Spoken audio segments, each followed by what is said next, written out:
Boom. Hello, live connection, the connected. My name is Evan, and welcome to LC Podcast number 53. Could you believe it? I'm here with Jarrod, Jack, and Peter, and we're going to talk about the video game industry. And what happened in the video game industry this week? Well, if you didn't already know, PlayStation revealed their new console, the PS5. And oh boy, is there some conversation to be had about that. And guess what? You have just the crew to have that conversation towards you, but not with you, technically, right now. Let's get started. Spider-Man! I mean, I'm excited for the Sony Wi-Fi router. I love how my God. everyone's like, we're just the crew to tell you about the PlayStation. I haven't owned a PlayStation since the PlayStation 2. Yeah, I haven't owned a PlayStation since PlayStation 3. So we're a little bit rusty on the PlayStation. Also, Yes. Peter, Eric was right. All your opinions come from memes. The amount of times I've seen that meme based on, oh, I like this mini fridge, or oh, I like the Wi-Fi router is just... I'm Why is saying- the PS5... It kind of looks like a Wi-Fi router. You don't get those vibes? I see things online, and then I respout them because people also see it and be like, haha, he's a cultured man. He looks at the internet. I'm more of a cultured man because I saw the picture where it says, why is the PS5 asking me for healing? You know, so excellent. Yeah, there you go. Yes. Because whenever I think of memes, I think of, people who understand memes, they really understand culture Of course. really well. An aspect of culture, if to be particular. Certainly. So, No, I don't want to go into the aspect of culture thing. I got in shit for talking about the aspect of culture thing last time we did this. So I'm gonna do a little something here to kick off the PlayStation deliberations here. I'm gonna start talking about a subject that I actually don't know what the truth is of it, nor do I know what the conclusion is, but I'm gonna give you the things about it. I'm gonna give you the deets, as they say. So the new Spider-Man game is coming out. People are excited. Miles Morales,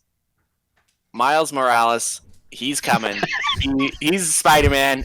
He's gonna be Spider-Man. It's gonna be sick. We all saw the Spider-Man movie 2 years ago. We all loved it. We're all ready. wait, what for Spider? it. You're talking about the multiverse? Okay. I love how much Evan backtracked his statements throughout that whole thing. He's just say one thing, pause. I want to change it. We all saw the movie. We love it. We're excited. But then tragedy struck, and rumors started coming out that no, this wasn't a full new game. This is actually just a remaster of the PS4 version of Spider-Man with a little bit of DLC that lets you play as Miles Morales. But I don't even know if I'm saying the name right, but I'm pretty sure I am. I think you. And not only that, then it came back. It's like, no, that is not true. But it was being plastered all over the internet that it was true. So people were mad at Insomniac. Then Insomniac keeps commenting on every article that posts about it, saying, no, it's going to be a full game. No, it's going to be a full game. No, it's going to be a full game. But now, where I leave you off with this story is I believe it's going to be a new game. But it's going to be a smaller new game that kind of uses the same assets as the original game. So as Peter told me that Eric put it, it'll be pretty much like a Far Cry Blood Dragon type game. Yeah, Eric said that, and I mean, that would make sense based on what... I mean, they didn't really show a ton on it, so it's hard to really say. But if that's the truth, if they're like, it's a smaller version with the same assets, then yeah, that's exactly what it is. Well, I mean, if they've already made New York once in tantalizingly detail, why would you do it a second time when you can just reuse the old one? Mm-hmm. Like, that's got to be a lot of work, you know? That's what Bethesda keeps trying to tell us all, but we won't listen. For God's sakes. I don't need to talk about Bethesda today. The Elder Scrolls 6 is just going to be Skyrim again. We're going to be so excited. And then Miles Morales will be the main character. I want Skyrim on my smartwatch. Maybe they can make that happen.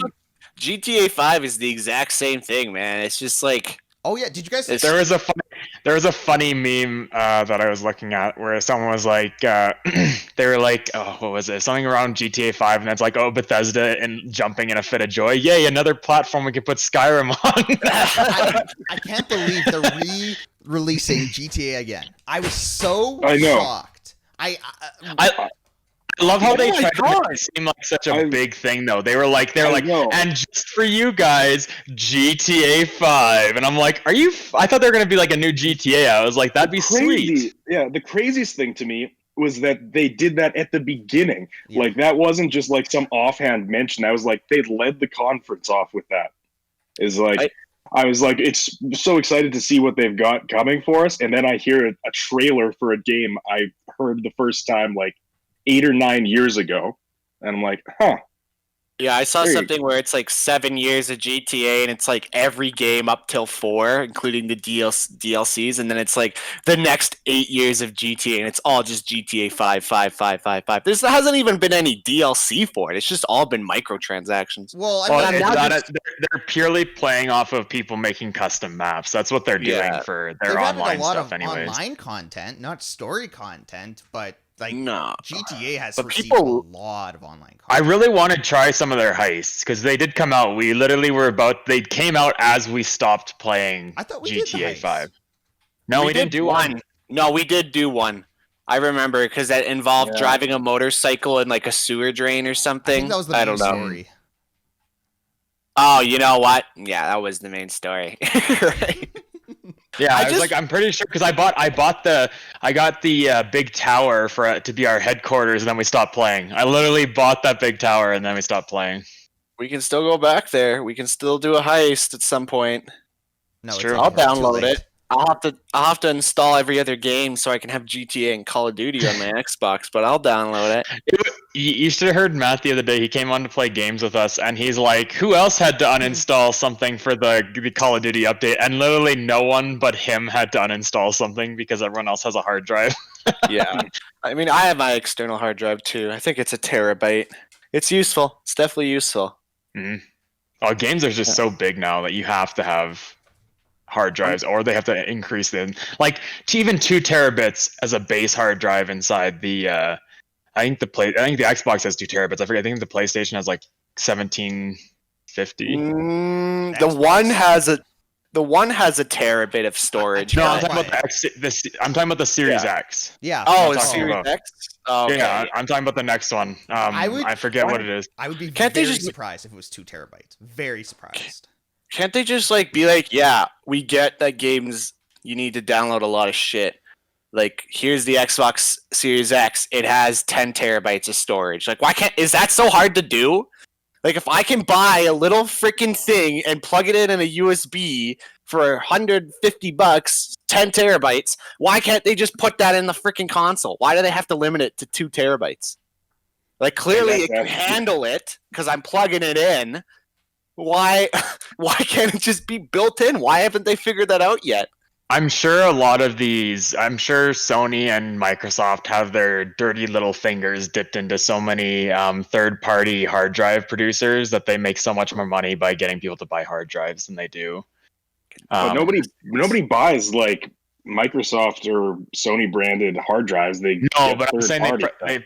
I'm saying they probably dip their fingers in by getting shares in those companies. There's probably some Maybe. high level agreement, contractual like thing. It's like, we will make sure it's this, but you have to give us 5% of your profits on your external hard drives or some shit. I mean, I guess that's always a possibility, but we'd actually have to do research in that case to Yeah, figure out if no. that's the case. In my opinion, it's just like, why would they bother putting the extra space in their consoles when that would drive the production costs up so much? True. They That's charge exactly- more Yeah, for because it. they also have to exactly fit in the thought that they need to make this console somewhat affordable to people because Yeah. that's what they keep trying to preach, right? People need to be able to buy it. I like this new Xbox console is probably gonna like border $1,000 Canadian. Like I bet you. It'll be around So- 700 US, and it's just gonna be freaking bonkers for us to get it. So the PlayStation has, I think it's 1825, and the Xbox One X or Xbox Series X has 2 terabits, one of which is a solid state drive. However, the solid state drive on the PlayStation's a custom drive, which I mean, That's one thing really they're advertising. Yeah, but it's like how in the end, solid state drives are still pretty gold standard, and you're talking about a computer company like Microsoft putting a solid state drive in their console. So I feel like custom solid state drive versus other solid state drive, not going to be much of a difference when it comes to performance. Like if you go higher end solid state drives, like high end PC solid state drives, okay, then you see more of a difference, but not if it's just between consoles. Otherwise, the PlayStation would be fucking stupid. I mean, $600 American is like what? How much is that Canadian? Too much. That's like It's over 800 for sure. Yeah, probably close to US 900. to Canada. 9,000. It's 815. Oh god! Plus GST, plus your fucking Geek Squad protection. Yeah, we're gonna My be child. we're shelling out $850 for this freaking PlayStation. Yeah. God damn. All right, Yeah. I'm not getting no PlayStation. Fuck that. That's how much the like we looked this up last podcast, I think, or the podcast before that. We were looking at the different prices of the generation launches, and I forget what it was, but one of them, I think it might have been PlayStation 3, launched at a stupid high price or something That like sounds that. right. It was like I think it was like $700 or $800 for the PlayStation 3 when it initially launched. Yikes. Let's go console Yikes. launch price. Like, It says introductory price was 500 US back in 2006. So I think that was back when the Canadian US dollar was still pretty even with each other. So it wouldn't have been, I mean, for back then that's still pretty bad. Yeah. I wonder if the Then we had- PlayStation 2 launch price was. Yeah, but then no wonder the Xbox 360 did better. I mean, look at its launch price. I mean, It was price almost isn't 100. everything, though. It's not, but it's a big factor of what like people willing to spend on the console. I mean, PlayStation 3 came down pretty quickly because that came to bite them in the ass pretty bad. I think they weren't used to that. I think they figured because we had a good shot with the PS2 that automatically the PS3 was going to sell just Man. based on reputation. Imagine, Shoot, my month. imagine if the original Xbox One didn't launch with the Kinect. Like, it would have been cheaper. People would have liked it more. It would have been game changing. I forgot it came with the Kinect. Yeah, that's Yeah, because it brutal. dropped $100 after the Kinect was taken away. I was just looking at this on Fandom. What a terrible piece of technology. They had high It was hopes. pretty garbage. What an absolute I know that it's helped with a lot of VR, and I know people bought a bunch of them to develop their VR Oh. things, which in some aspects it probably helped push forward that industry, but as far as the consumer level, just garbage technology. Yeah, maybe on a big picture it was like a good stepping stone, but other than that, Yeah. The No. PlayStation 4 was $200 cheaper than the PlayStation 3 on launch. damn. See, meanwhile, my monkey brain still looks at consoles, and I was like, "Oh, it should only be about $300, just Oh, like Evan. the PS2 was." Evan. Oh no. The funny thing about it is like they just keep because they basically cycle it, right? Like we talked about this last time. When they make a new console, they cycle all the graphics cards, the CPUs. They literally are like, okay, this isn't good enough for our PCs, so let's just put it in the console because it's going to be good enough for consoles to get by with. So it's funny how that works and how they utilize that and how the price drops because of that, right? Like even though it's a better console, performs better in every way, it just is less expensive. You know what I just realized? Freaking GTA was a 360 title. Yeah. Yep. Yeah. I was just gonna It was. ask that. I was gonna ask, didn't it launch on that first generation of or like PS3, Yeah, Xbox 360? Yeah, it launched on Gen 3 on PlayStation 3 and Xbox 360, Oh shit! and then once It's the on next gen, PlayStation Oh, 3. there it Yeah, is. there it is. Once it, There you go. and then after that, they made a big deal, and they were like, "Oh yeah, after I think it was like a year after the one launch, they were like, yeah, GTA 5 is coming to the Xbox One and PS4, and guess what? You can go into first person mode and everything." Yeah. And it's like, oh, sick. And now they dragged it through a whole freaking generation. That's why I was freaking out. I was like, are you kidding me? What? Technically, they dragged it through 2 more generations because the Xbox One and then the Xbox One X were still 2 different consoles. No, they weren't. Were they considered? Yeah. No, it's all part of the same generation. No, it's the same generation, but they're 2 different consoles. It was a refresh. Yeah. I think it's like a but every generation does that. I'm sure the current PS4 is very different than the beginning PS4 that got launched. Well, they have the PlayStation 4 Pro or something now, and then the PS4. They always do that. About halfway through the generation, they're like, all right, here it is again, but better.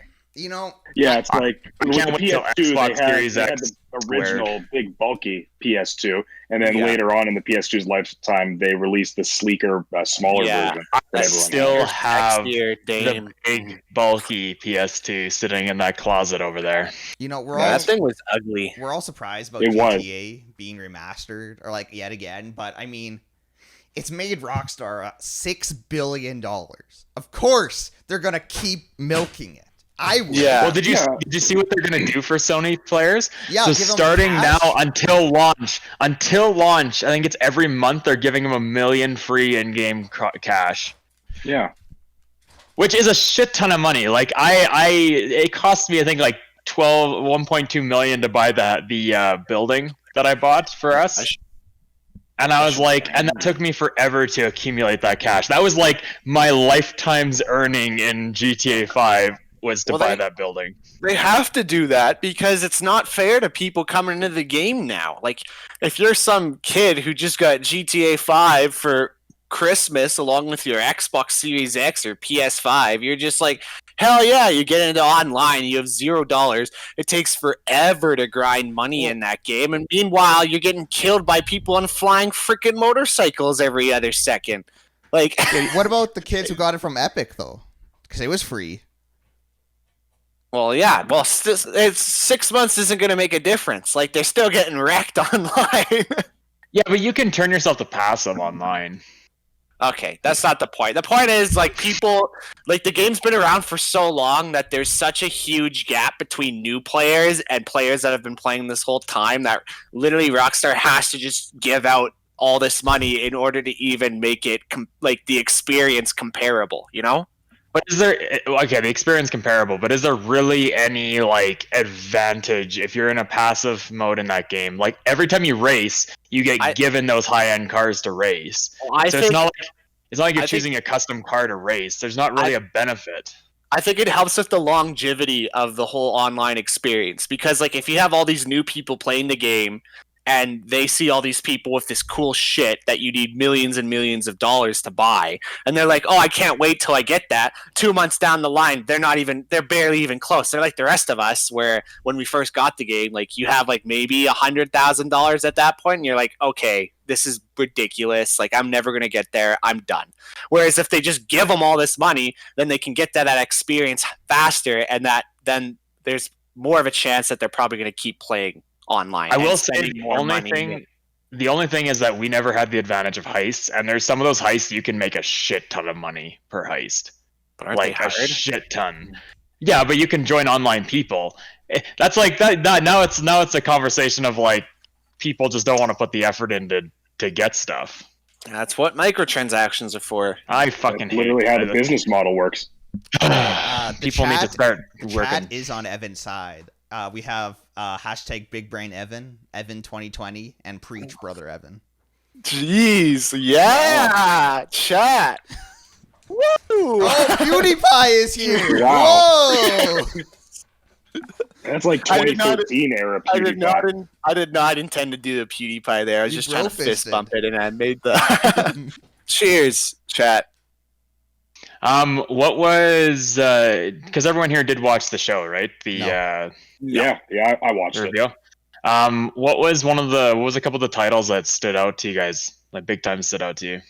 I mean, besides Spider-Man, because I feel like we spent the whole beginning of this podcast talking about Spider-Man. Yeah, I'm just gonna bring up a full list because a lot of them looked pretty interesting. Peter, I know you used to play Ratchet and Clank. Did you see that trailer? I did see it. It doesn't interest me too much anymore, just because I'm not having I loved Ratchet and Clank. So like I skimmed over it just to see what's coming out. But I mean, cool. If I had a PS5, I might consider getting it. But other than that, I will say though, Insomniac, developer of Spider-Man and Ratchet and Clank, they've been killing it lately for PS5. Yeah, they really have been. And Spyro, Ratchet and Clank. Spyro. Yeah. Ratchet and Clank was super fun when I played it on PS3. I really enjoyed it. It was like that. I really enjoyed Little Big Planet, so I was pretty happy to see them bringing that one back around. This wasn't Sackboy: A Big Adventure. Yeah. I was more interested in like the indie shows, and the highlight for me was new Outlast was announced and given a release date of next year. Excited about that. Okay. Yeah. Oh, like Yeah. Outlast? New Outlast Trials 2021.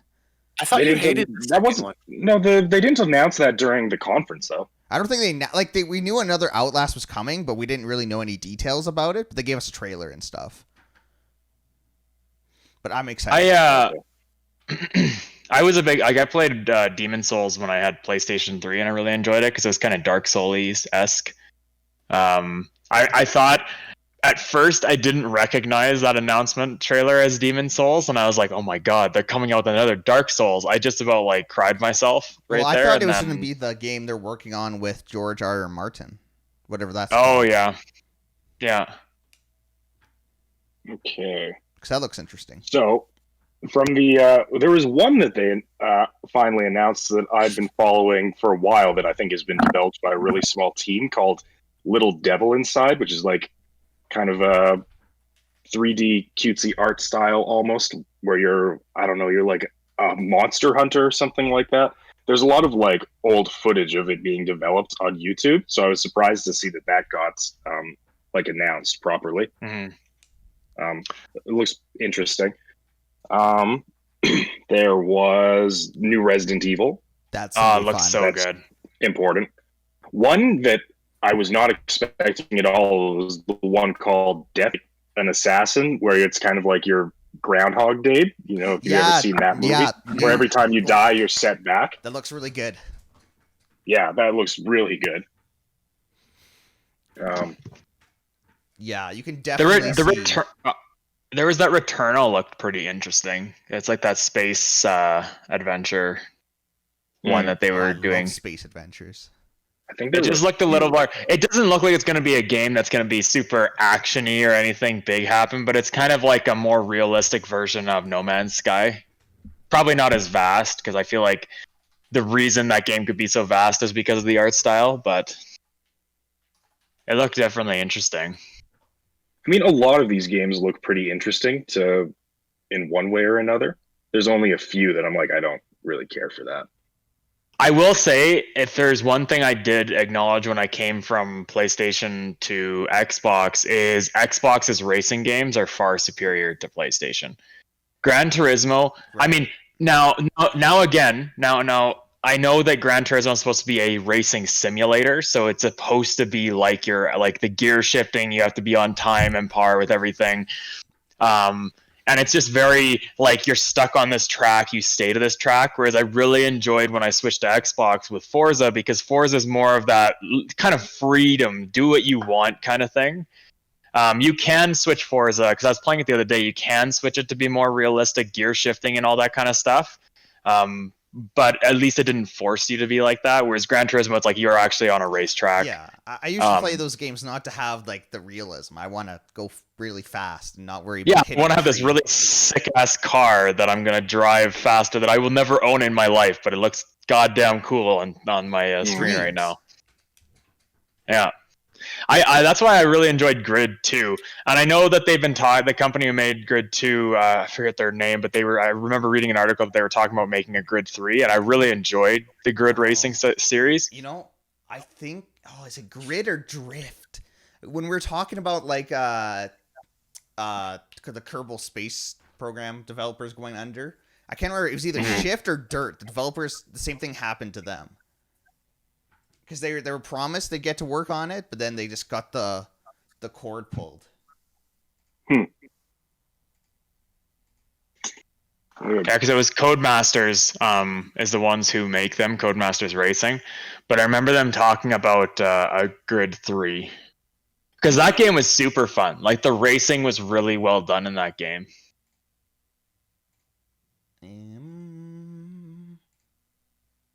I launched it up the other day because it's an Xbox 360, PlayStation 3 title, and I launched it up the other day on my Xbox One just to see if it held up very well. And the graphics, I mean, it's a sports game, so usually graphics on those kind of games held up really well because that's one of their big selling points is the realism.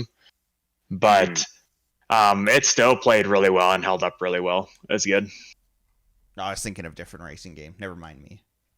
I was talking to Graydon about us maybe doing a little bit more with. I know Forza's kind of in the past and back to going or kind of just outdated, I guess, at this point.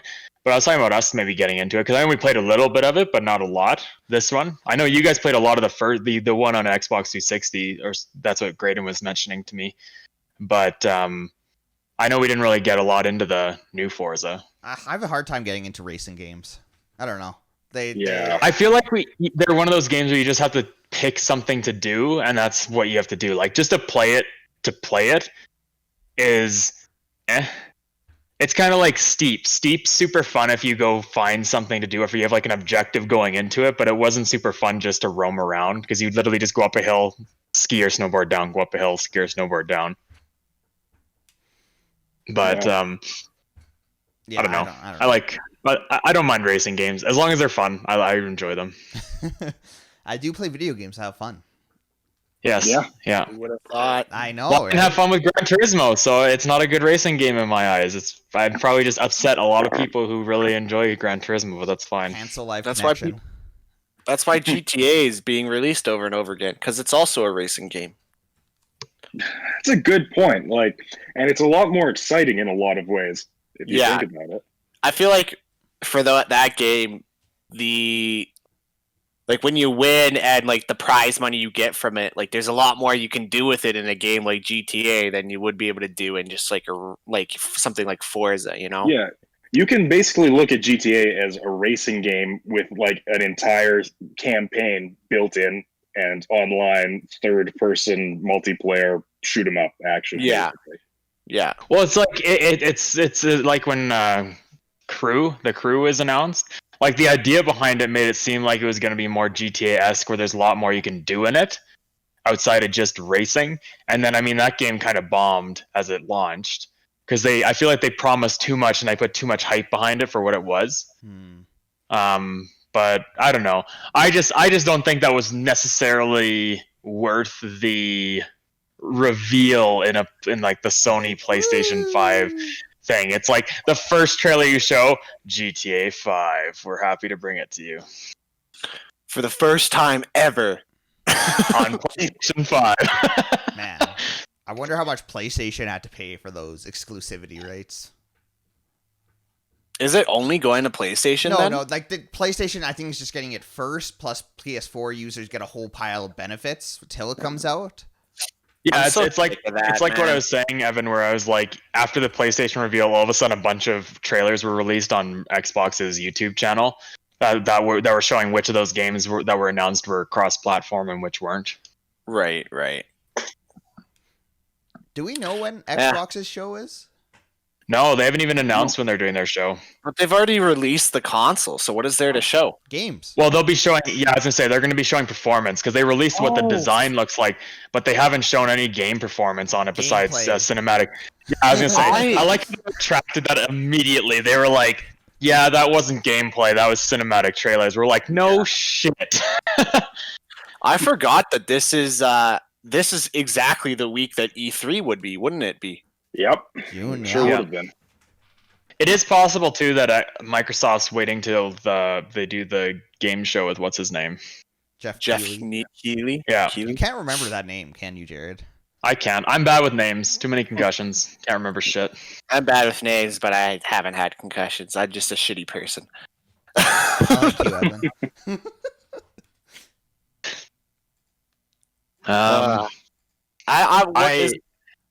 Go for it, Evan. I was just gonna say, is there any games that you guys would like to see announced for the Series X? I wouldn't mind. I know they finished it off at Dead Space 3, but I wouldn't mind seeing a Dead Space-esque game. I don't want them to carry the trilogy. Like, Isaac's fucking done. Just leave him. Get him out of there. He's had enough, the poor man. But seeing the DLC in Dead Space 3 established that he's still alive. It did. Yes. Yeah. So I mean, I would like to see another Dead Space, but because I like that horror style, right? Like it's a jump scare, smart jump scare almost, where it adjusts based on your gameplay.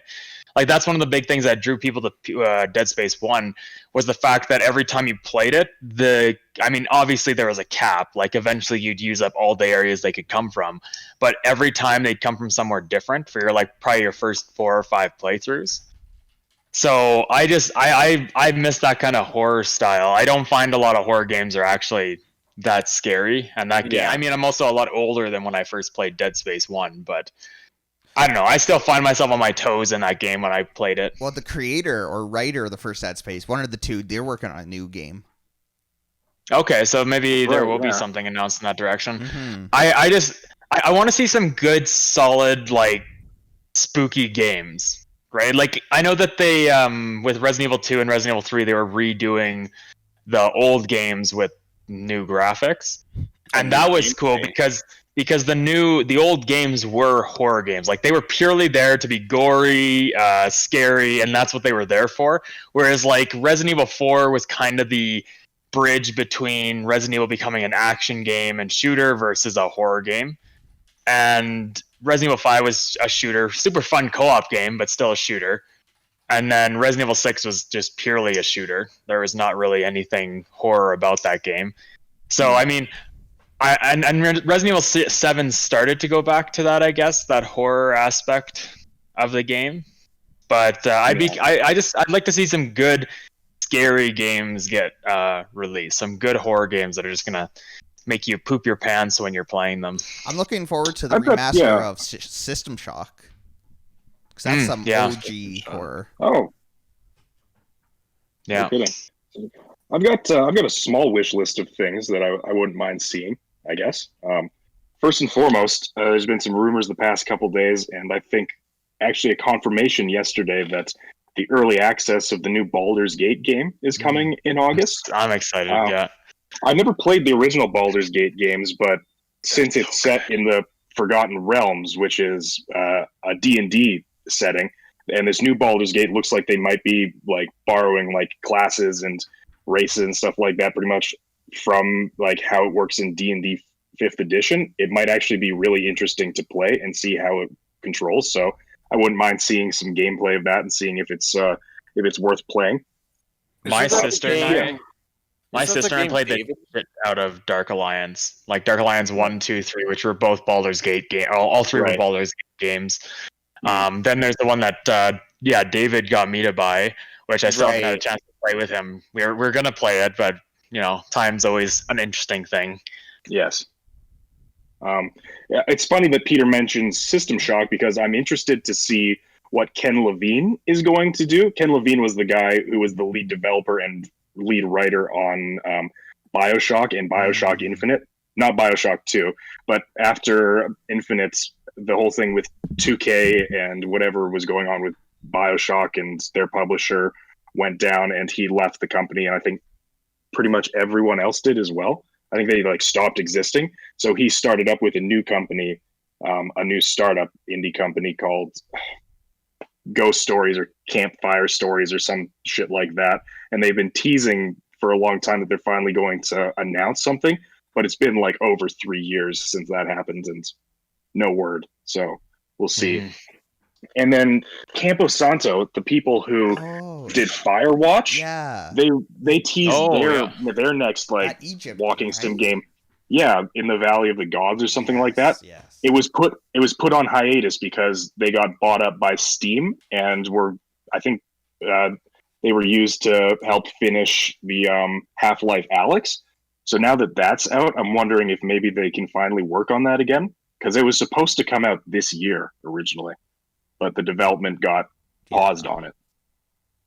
Firewatch so it'd be cool was really good. So it was an excellent game. Yeah, I liked Firewatch. I'm curious, Jack.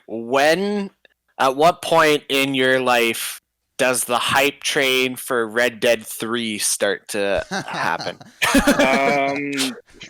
When know. GTA It's 5 been a has been couple released years now.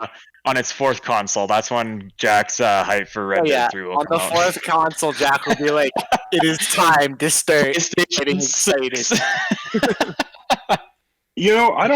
I can't really answer that question because I don't know. I mean, Red Dead 2 was such a massive game in like so many aspects, and they haven't really done a whole lot with it when I feel like they could. So it's like, I don't know. Maybe that's it for Red Dead, And I think I would kind of be okay with that.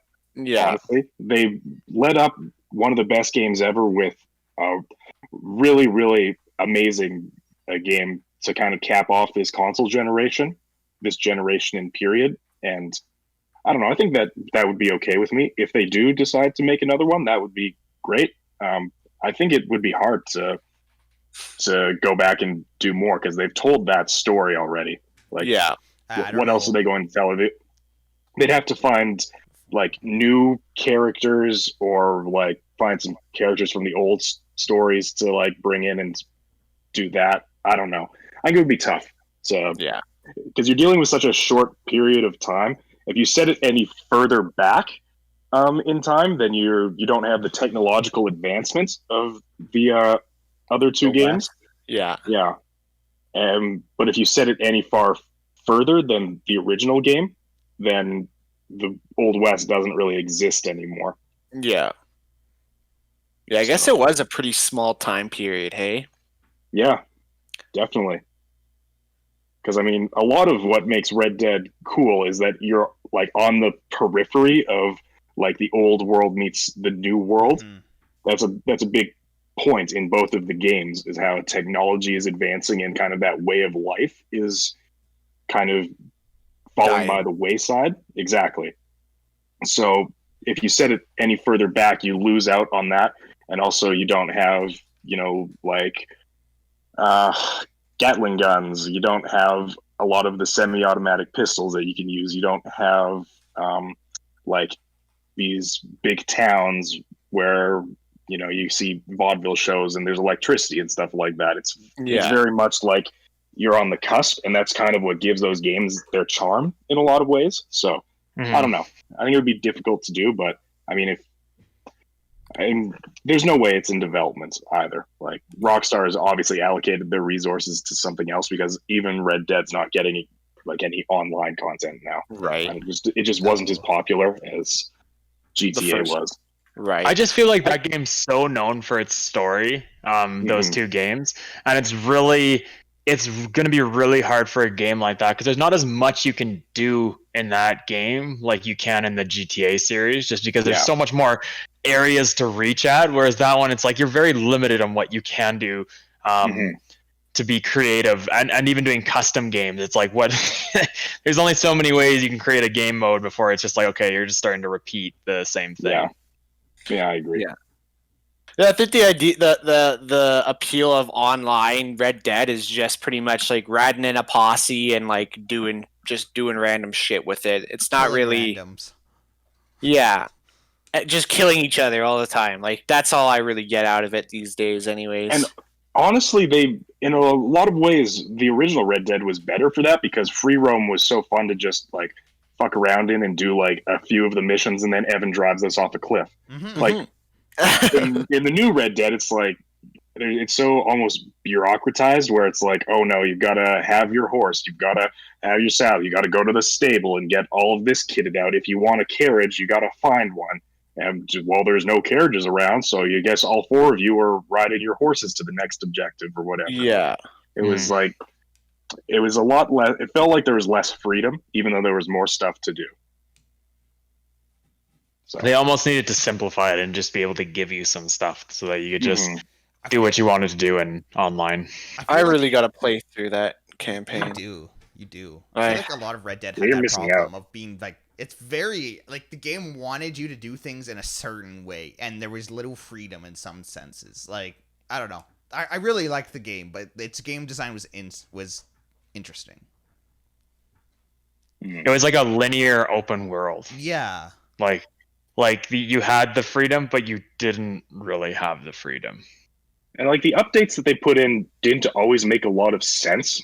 Like they put in like the bounty hunting and the collectors and like the moonshiners or whatever they were called, but it was all it was not very cut and dry. It was sometimes a little bit hard to follow like what you were supposed to do. Yeah. During all of that. So yeah. I don't know. I'm just reading now. Apparently there is like a new update coming. To Red Dead? It looks like. Yeah. It looks like it's a PvP update, maybe. Oh, cool. Yeah. People do like PvP. They do. Yeah. I just got to get into the campaign. If once I'm in it, I know I'll play through the whole thing. Because I just gotta. Didn't you start it, but like not get much into it? Is that what happened? No, I barely got. I've got like obviously I got through the snow level at the beginning, and I did some stuff afterwards. But then I just I don't know. I just fell off of it. Yeah, sometimes games just come out at a really bad time, you know. I think because what that came out in like November last year, 2018, I think. Yeah, so it came out right in the lull between midterms and finals, and you don't really have much time in there, and just. I remember, I was really busy when the game came out. I remember I pre-ordered it months and months ahead. I remember the game came out, and like you guys were all like, "Woo!" hype, and I was like, "Well, I'll get to you in 6 months or so."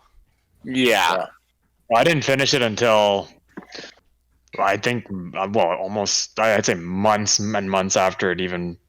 I don't know. I think I played it for a while, stopped for a while, and then played it again later. Yeah. The beginning was it was a long game, and that was also the point where I had played too much open world stuff because I was doing all that recording for those videos and stuff like that, and I just was so drained from open world. And I love open world games because they give you your freedom to do what you want, but I also need to have some nice linear do this, don't fucking do anything else, just go here, and that is it. Yeah, I do get exhausted from that too, where like it's like it's impossible to get tunnel vision on one thing because you're like a dog without like visors on. You're like at a dog show. You're just like, what's that? Okay, what's that? No, okay, I'm gonna go over there instead. Like, but what happens if I went that way instead? I guess I'll never know. Okay, goodbye. One game that was really bad for that, Yakuza 0. I played through it a couple months ago, and it's just like, if like you start here and your objective's there, along the way you'll get like 3 side quests, and you get so sidetracked doing all these different little things that by the time you actually get there, it's been like an hour and a half, right? Because Yakuza is a pretty open world game, isn't it? It's like an open world. It's a small open world, and they just jammed it packed with so many different things. Yeah. Do you guys find it hard to play games like that with so many side quests? Because you just like, I always feel, and I think Borderlands did this to me, that I need to just do everything before I can do the next story thing. Like I feel like I have to do it. Well, like I can't just be like. I think Borderlands you have to do that. Like you don't. There's no way out. Like. No, and that's why I blame Borderlands, because you did need to do that, where all these other games, you don't actually need to do that. But I just have this thought in my head where I'm like, well, I can't do the next campaign mission until I do these 10 side quests. Like, fuck me. Yeah. See, I was pretty good. The one that killed me, and the last time I completed tried to complete an open world game, was Odyssey. And when that fucking last achievement glitched on me because what happened is I went to the island and triggered the quest, but acknowledged that I was severely underleveled to handle that quest. I went away, did the rest of the game, and then I came back and it glitched out the quest because I started it too early. Right. And then I couldn't finish the quest, and that was the last achievement I needed in Assassin's Creed Odyssey before the DLC came out, and that just destroyed me. Like I was just like, I put so many hours into that game. That was the last game that I think I put over 100 hours into. Jeez. And it was just after that, every game I'm like, I just can't do everything. I'll pick and choose some things to do here and there, but I just don't do it. Like Red Dead Redemption 2, I strictly went through the story. I did not deviate even a little bit from the story. Well, I did upgrades, but other than that, yeah, occasionally I'd go and like look at some cool sites because the map itself was beautiful, like well designed and everything. So occasionally I'd like get sidetracked just to like look at a view because it was so well made. But besides that, it's like after that, I don't have time to complete games. I don't have time to do achievements and stuff like that. Like I play them, and if I get achievements, sweet. If I don't, whatever. Yeah. No, I feel that. I think Assassin's Creed 2 had a similar glitched achievement with the feathers. ugh. But I don't think there was not an achievement for collecting all the feathers, but there was one for collecting like I think half of them. And then it would glitch for people. They weren't happy about that. Oh, like I bought Mafia 3 a while ago because it was dirt cheap, and I regretted it within 5 hours of playing it. I was like, this is a bad game. I'm not enjoying it, but you know what? I paid money for it, so I'm gonna beat it. So I trudged through the game. It was fine, but very, very forgettable. I beat the last mission, and I'm just in like the epilogue. I just gotta drive to a character's house, see the final cutscene, and it's over. So as I'm driving there, I die. And then I respawn in the house I need to go to. Because it's part of a mission, I can't open the doors because it's a cutscene and stuff. So now I'm locked in the house. I can't get out of the house. I need to be at the driveway. And I can't refresh any saves. I can't do anything. So I don't get the last achievement. I don't finish the game. I'm stuck. I was so angry. Yeah. I was glad that Red Dead didn't do something similar to me because I 100%ed that game. I didn't go as far as Jack and getting all the golden guns, but I did 100% the main campaign and get all the achievements. And that was one of the achievements, was to 100% the campaign. But if you guys remember, there was a mysterious stranger where you could only do it as John Marston. You couldn't do it as Jack. So if you didn't do it before, spoiler alert, John dies and you become Jack, you couldn't do it. So, and that happened to me because I tried to complete the game after obviously I beat the main story. But luckily, it doesn't count that particular mysterious stranger missions as part of the 100% completion. Oh, that's good. Yeah. That stranger mission is legendary among fans because there's been so much speculation as to who that guy is, and he appears in a few different locations in the second game. Oh, does he?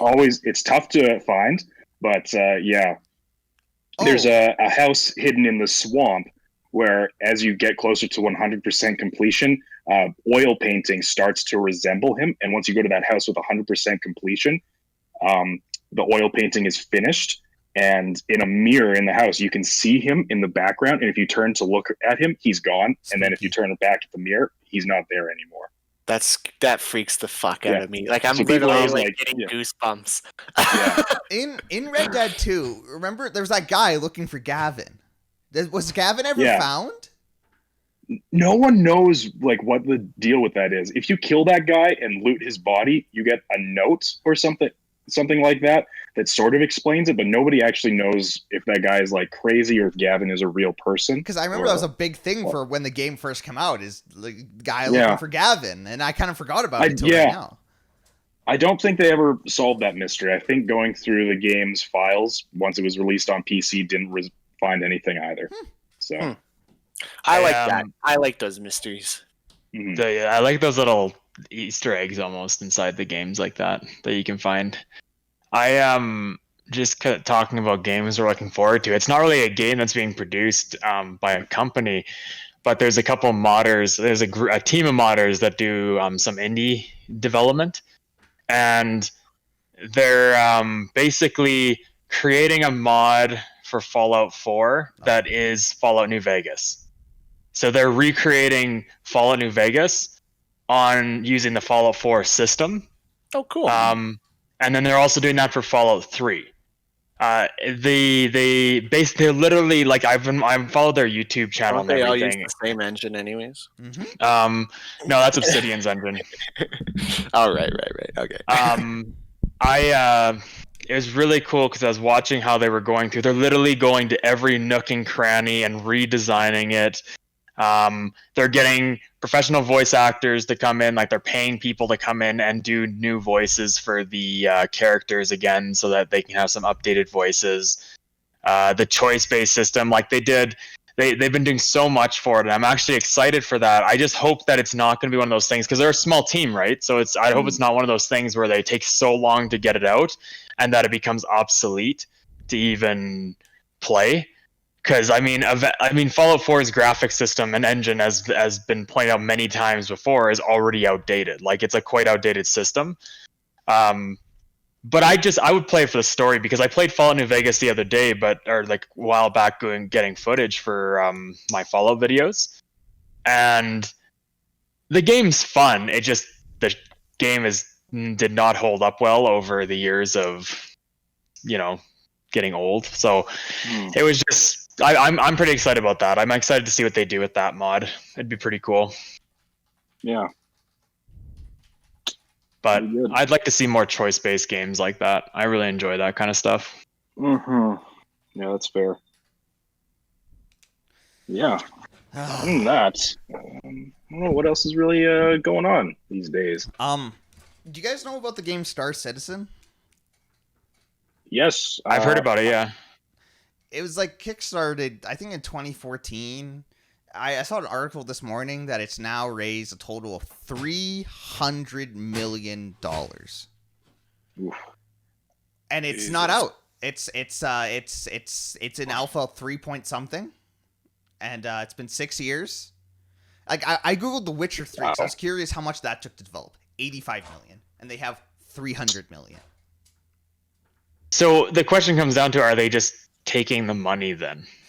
They have to be. And like the thing is, people buy, like, how they make their money is like, I like the example in the article was that there was a new pack of spaceships came out. It's like 15 ships for like over $4,000. I think it was like $4,500. And so this company's making millions, and like a low month was like $5 million with a high being. Was that the one? Was that the game where it's like, if you had your fleet of ships destroyed, it was like catastrophic to you in real life? I think because it would either take you so long to build that armada, or you would pay for it. Like, I remember seeing something by that where it was like, there was a guy who maybe was playing that game. It was playing one of those big space games that is like huge investment of your life into it.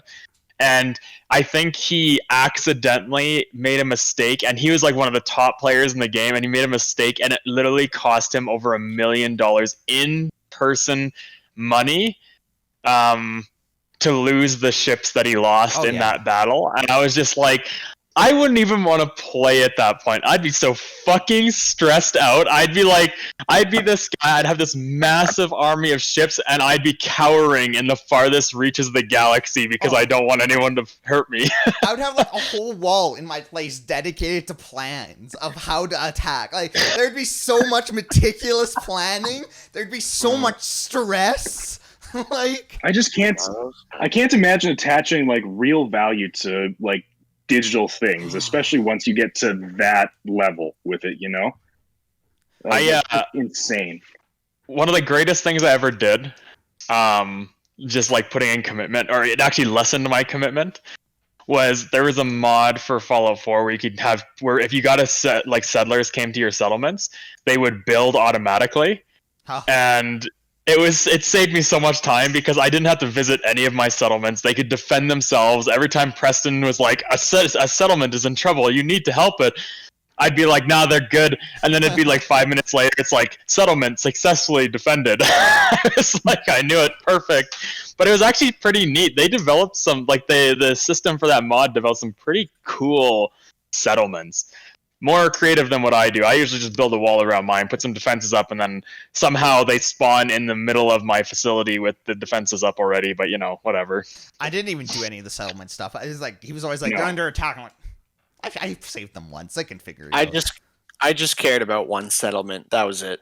Yeah, I actually really enjoyed it. I put a lot of time into building settlements. I'd have like I put 2 or 3 big settlements that were like trading settlements. The rest of them I would just give them like one turret and say, okay, you're good, congratulations, the men have helped you.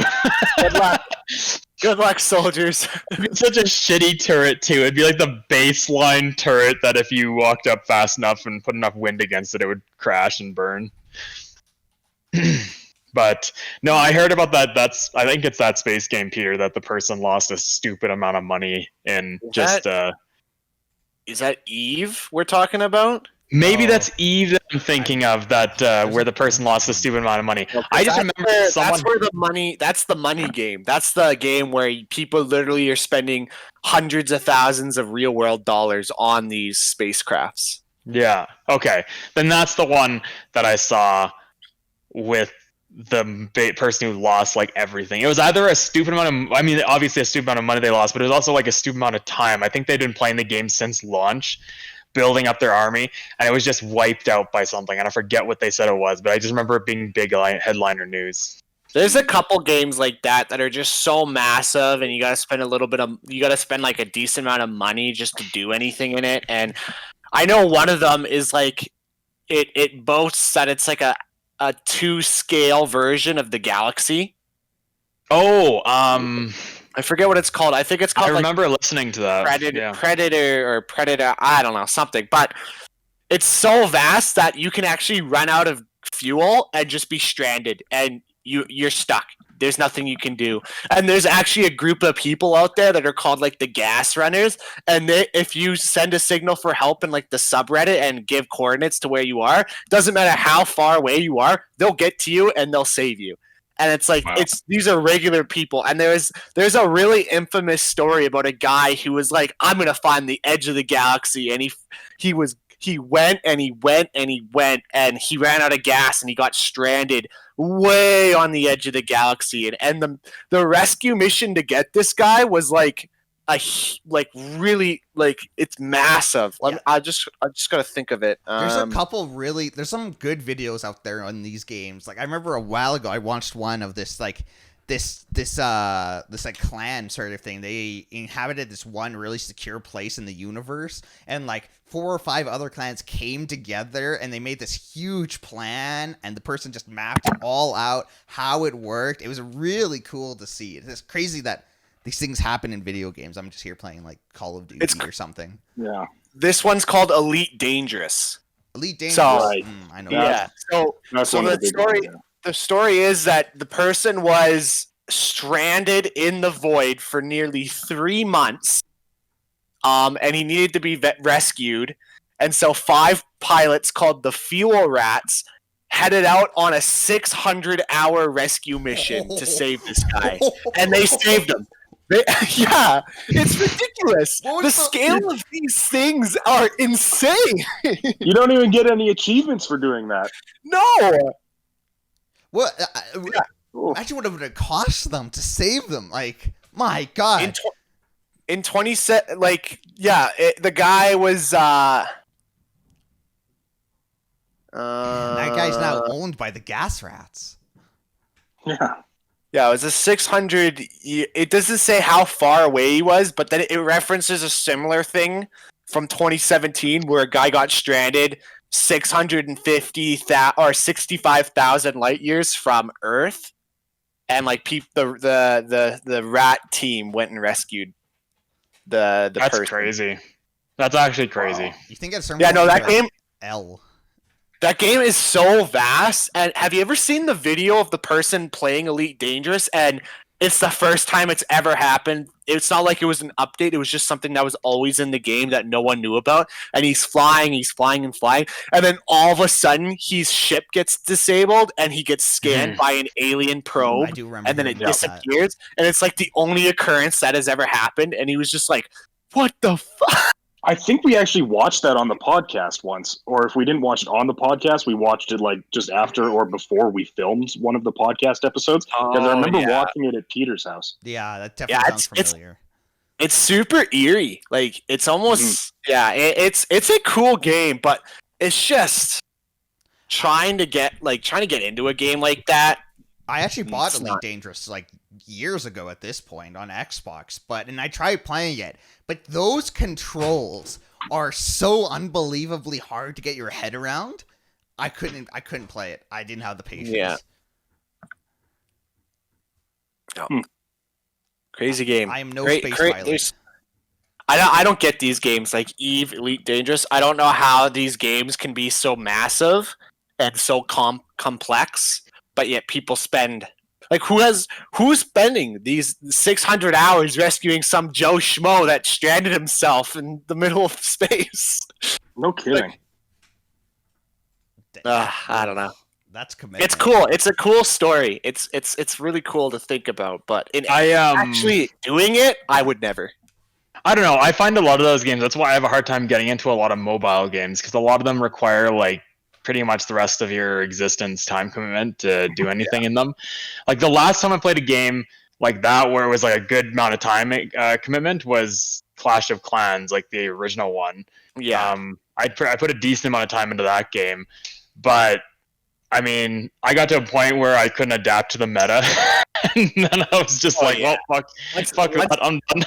Overwatch. Once you actually got like the Dark Elixir, everyone you tried to raid, it was just like it was impossible.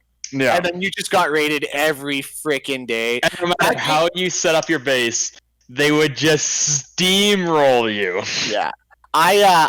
I did play that game a lot for my first couple years at university, and you turn it on, it's like dun, dun, or whatever the tune is, the chime that plays when you first get into Clash of Clans.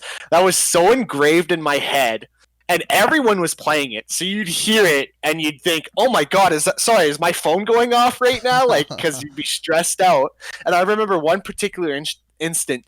I was on my way home on the bus from Edmonton, and I was pretty much passed out, and I was just like, I was in that state where you're kind of awake but also asleep, and I guess some guy pulls out his phone to play Clash of Clans, and it makes that chime, and it scared the ever-living shit out of me because I thought it was my phone going off.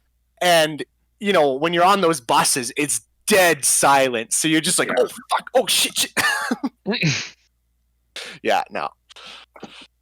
Good game though, as hard as it is. Man, I have trouble getting into that type of games. I don't know, a lot of mobile games. Like, I like strategy games. That's the only thing that drew me to that one. In a way, they're almost like all based off of like the cookie clicker. Cookie Clicker.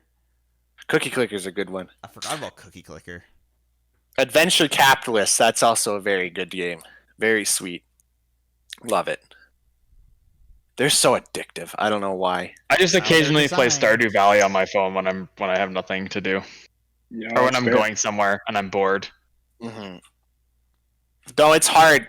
You got to find the perfect game for that, because you can't find a mobile game that's too addictive. Where like you literally are like, I want to play this. You need to find something that like when you're bored or waiting for something, you can pull it out, do it, keeps you entertained enough, and then you're like, okay, goodbye. The thing I didn't like is because I played a fair bit of Fallout Shelter when it first came out. Yeah. And the only thing I didn't like about that game, the game itself was fun, but the issue I found with it, I was just looking at it here, was like it didn't stop playing when you exited it. Like, I get that things have to go, it's like Clash of Clans, you build stuff, it has to go through the time and you let it go. But I didn't like that a whole bunch of other things would happen when you weren't there. Like, it's almost like they expected you to be there 100% of the time. Like, Clash of Clans, if you weren't there, you could get raided, you go back and you notice you got raided, and then your base would be revitalized back to its regular state. And then you just go through all your shit. But like Fallout Shelter, you go and then all of a sudden everyone's starving and everyone is thirsty and people are dying, and it's like I literally was gone for like 10 hours and my whole vault is destroyed.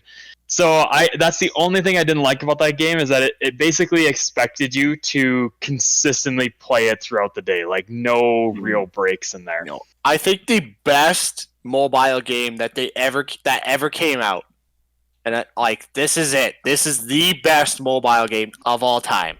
Was Plant vs. Zombies, the first one. Why? You spend the few dollars to get that game, and it didn't have any of that microtransaction bullshit. It actually was a fun game, and it actually had some challenge to it. It literally felt like an actual full video game on your phone. Like, it was sweet. I love Plants vs. Zombies. The second one went into all that shit, and it was terrible. But the first one, that's gold. Stardew Valley has no Well, it's the to me, it would be perfect a game, better- Jared. But it's not a mobile game. It is a mobile game.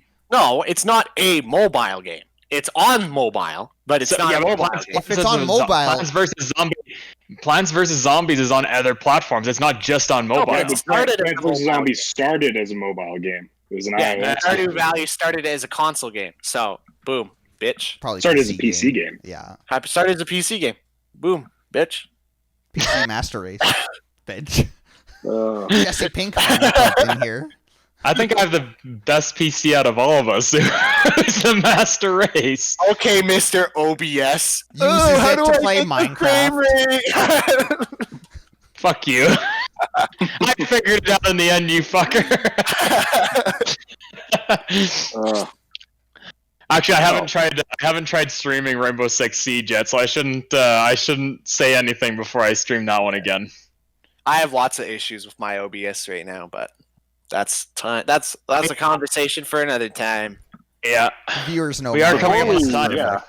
But before we sign off, we do have one quick little live connection announcement. Yes.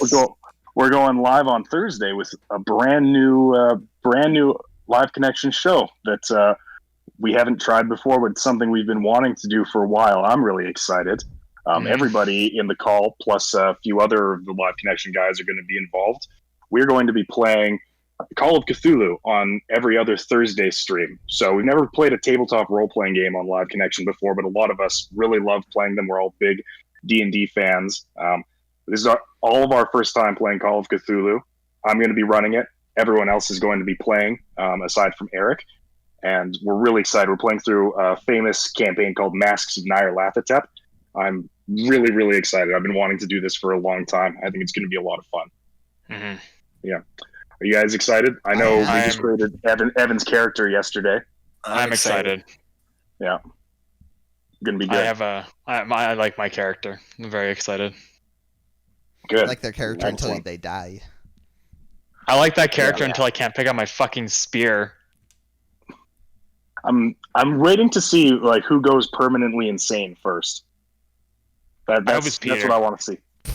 Like, are we talking? No, Jack. Are we talking in the game or in real life? Because if it's in real life, it's definitely Peter.